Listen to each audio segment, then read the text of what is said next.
जयंत जी, बहुत बहुत स्वागत है आपका CIN न्यूज़ नेटवर्क में। और हम चाहते हैं कि आप हमारे दर्शकों को नेताजी सुभाष चंद्र बोस और जबलपुर से जुड़ी उनकी यादों के बारे में कुछ बताएं। देखिए राजेश जी, ये बहुत अच्छा है कि CIN न्यूज़ ने नेताजी के बारे में एक विशेष कार्यक्रम प्रसारित करने का निर्णय लिया है। जी। नेताजी सुभाष चंद्र बोस का ये जो 125वां वर्ष है, उनकी जयंती मनाई जा रही है और 125 वर्ष पूरा साल भर मनाया जाएगा।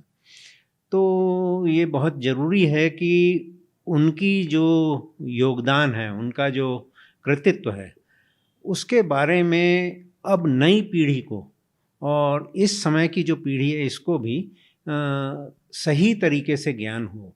क्योंकि दुर्भाग्य ये रहा है कि नेताजी से सबसे बड़ा यदि किसी को खतरा था तो पंडित जवाहरलाल नेहरू को था, क्योंकि कांग्रेस में उनके टक्कर का कोई नेता और नहीं था जवाहरलाल नेहरू की बजाय नेताजी सुभाष चंद्र बोस के। तो ये हुआ था कि जबलपुर में त्रिपुरी कांग्रेस हुआ था। ये 10 मार्च 1939 को, और उसके पहले सुभाष चंद्र बोस कांग्रेस के अध्यक्ष थे। कांग्रेस के अध्यक्ष को उस समय राष्ट्रपति कहा जाता था। तो जब वो इंग्लैंड में थे तो उनकी अनुपस्थिति में हरिपुरा में जब वे 41 साल के केवल थे तो उनको कांग्रेस का अध्यक्ष घोषित कर दिया गया था। और 1 साल उन्होंने जो काम किया था, उस काम से इतना अधिक उनकी पॉपुलैरिटी हो गई थी कि ये पूरे देश में ये हुआ कि भाई इनको आगे भी अध्यक्ष बने रहना चाहिए। और कांग्रेस अध्यक्ष का कार्यकाल उस समय केवल 1 साल का होता था। तो उन्होंने तय किया कि मैं त्रिपुरी के जो अधिवेशन है कांग्रेस का, 52वां कांग्रेस का अधिवेशन था, उसमें मैं फिर अध्यक्ष का चुनाव लड़ूंगा। और स्वामी सहजानंद सरस्वती और बहुत सारा जो एक वामपंथी गुट था कांग्रेस के भीतर, तो उसने नेताजी को सपोर्ट किया। और गांधी जी 1 साल के भीतर नेताजी से इतने अधिक खफा हो गए थे कि उन्होंने सोचा कि अब कांग्रेस का नेतृत्व इनके हाथ में नहीं रहना चाहिए, क्योंकि गांधी जी की जो योजना थी, जो शांति के साथ वो अंग्रेज़ों के साथ मिली भगत करके जो शासन चलवा रहे थे अंग्रेज़ों का, तो उसमें काफ़ी खलल आ रहा था। तो उन्होंने पट्टाभी सीतारामैया उनको कांग्रेस अध्यक्ष के लिए चुनाव में खड़ा करवाया नेताजी के खिलाफ। और ये भी घोषणा कर दी कि यदि पट्टाभी की हार होगी तो ये मैं अपनी हार स्वीकार करूंगा। हुआ ये कि नेताजी सुभाष चंद्र बोस यहाँ त्रिपुरी कांग्रेस में जीत गए और पट्टाभी सीतारामैया हार गए। तो गांधी जी ने स्वीकार किया कि भाई ये मेरी हार है। अब स्थिति ये बनी कि जो कांग्रेस के भीतर 2 गुट थे असल में। एक तो वामपंथी गुट था और एक दक्षिणपंथी गुट था। तो दक्षिणपंथी जो गुट था वो जमींदारों की तरफ था, वो पैसे वालों का था, वो सारा, और उसका नेतृत्व गांधी जी कर रहे थे जी। और ये जो दक्षिणपंथी गुट था ये अंग्रेजों के साथ समझौता करके आज़ादी लेना चाहता था। ये उनको टकराव की इनकी कोई नीति नहीं थी, समझौता करना। तो अंग्रेज़ों को तो उससे कोई खतरा नहीं था, तो उन्होंने उसको मान्यता दे दी थी। और जो उसके भीतर एक गरम दल जिसको कहते हैं वो था, जिसमें भगत सिंह थे, मतलब हालांकि कांग्रेस में नहीं थे, पर भगत सिंह, चंद्रशेखर आज़ाद और तमाम क्रांतिकारी जिनका अभी नाम तक लोग नहीं जानते हैं, और हजारों जो लोग जो फांसी के फंदे पे झूल गए, जो वहाँ अंडमान निकोबार में काले पानी की सज़ा झूल, उन सब को यहाँ इतिहास में कहीं कोई उनका नाम भी नहीं है।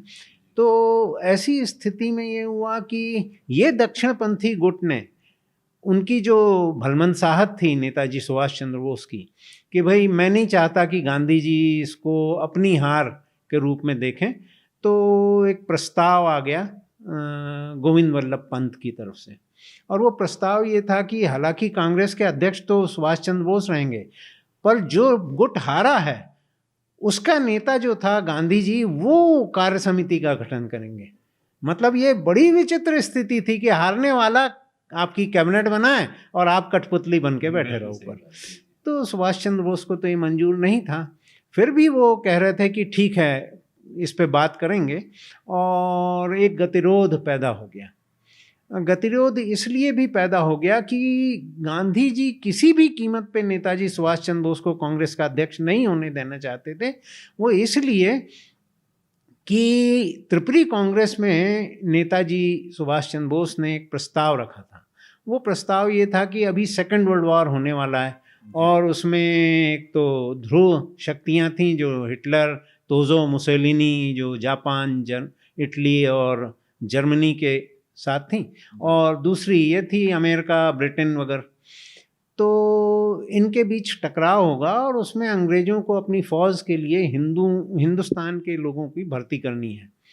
तो उन्होंने कहा कि अब ऐसे मौके पे हमको एक अल्टीमेटम देना होगा ब्रिटिश शासन को कि यदि आप 6 माह के भीतर हमारा भारत छोड़ के नहीं जाते हैं तो हम फिर आंदोलन शुरू करेंगे। तो ये प्रस्ताव उन्होंने रखा। तो इस प्रस्ताव को त्रिपुरी में गांधीवादियों ने और जवाहरलाल नेहरू ने इसका विरोध किया, क्योंकि अंदर से उनकी मिलीभगत रहती थी अंग्रेजों के साथ।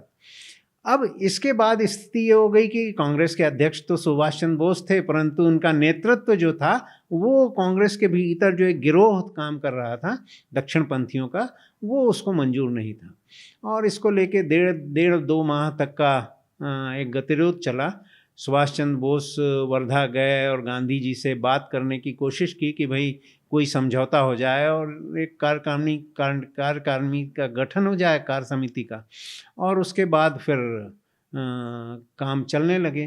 पर गांधी जी तो इसके लिए ज़रा भी तैयार नहीं थे। उन्होंने बिल्कुल भी इसमें रुचि नहीं ली, और उसके बाद नेताजी सुभाष चंद्र बोस को इस्तीफ़ा देना पड़ा कांग्रेस अध्यक्ष से। और उन्होंने कांग्रेस के भीतर ही जो वामपंथी गुट था, उसका जो समाजवादी गुट था, उसका एक अलग फॉरवर्ड ब्लॉक बनाया जो अंग्रेज़ों के साथ हेड ऑन कोल्यूजन करेगा और उनको यहाँ से भगाएगा।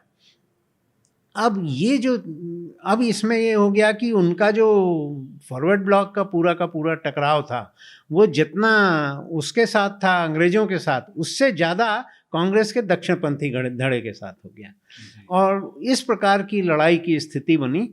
तो वीर सावरकर वगैरह से उन्होंने काफ़ी बात की, कई लोगों से बात की, और उनको ये लगा कि भारत में रह के गांधी जी का जो पूरा एक अंग्रेज़ों के द्वारा मान्यता प्राप्त नेता के रूप में जो काम कर रहे थे यहाँ, तो उनके नेतृत्व में तो देश को आज़ाद